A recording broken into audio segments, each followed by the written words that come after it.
Sir किस तरह की बैठक थी और क्या निर्णय रहा?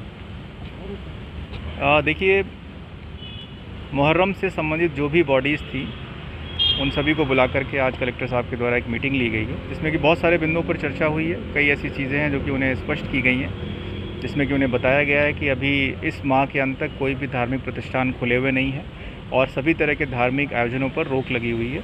उन्हें इस चीज़ के बारे में स्पष्ट रूप से अवगत कराया गया और मीटिंग ख़त्म होने के साथ साथ उन्हें ये भी बताया गया कि अगर कोई ऐसी स्पेसिफ़िक रस्म हो जो कि आपके धार्मिक स्थल के अंदर होती हो, तो वो रस्म उसी दायरे में रह करके एक दो लोगों के द्वारा, कुछ लोगों के द्वारा पूरी की जा सकती है, जैसे कि हम और रस्मों को पूरा कर रहे हैं, लेकिन किसी तरह का आयोजन नहीं किया जा सकता है। इस बात को उन्हें बार बार और बहुत स्पष्ट रूप से बता दिया गया।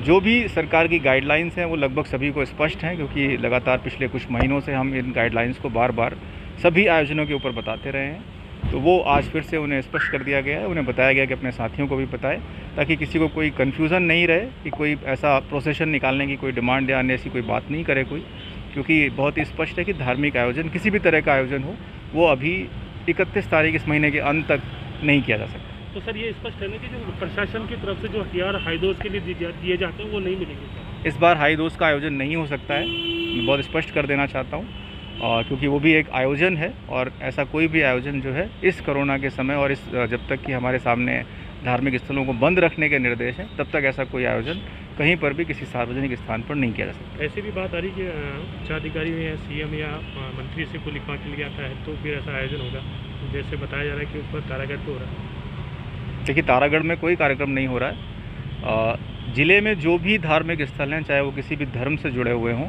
सभी के लिए नियम समान है। जो कि आप कह रहे हैं कि कहीं से कोई लिखा करके ले आता है, देखिए मैं बहुत स्पष्ट कर देना चाहता हूँ, सरकार ने अपनी गाइडलाइंस पहले ही जारी की हुई हैं। अगर सरकार अपनी गाइडलाइंस में कोई परिवर्तन करती है और कोई नए गाइडलाइन जारी करती है, तो भले ही उन नए गाइडलाइन के हिसाब से कोई कार्यक्रम हो जाए, अन्यथा ऐसा कहीं से कोई लिखा करके लाने वाली कोई परंपरा नहीं है।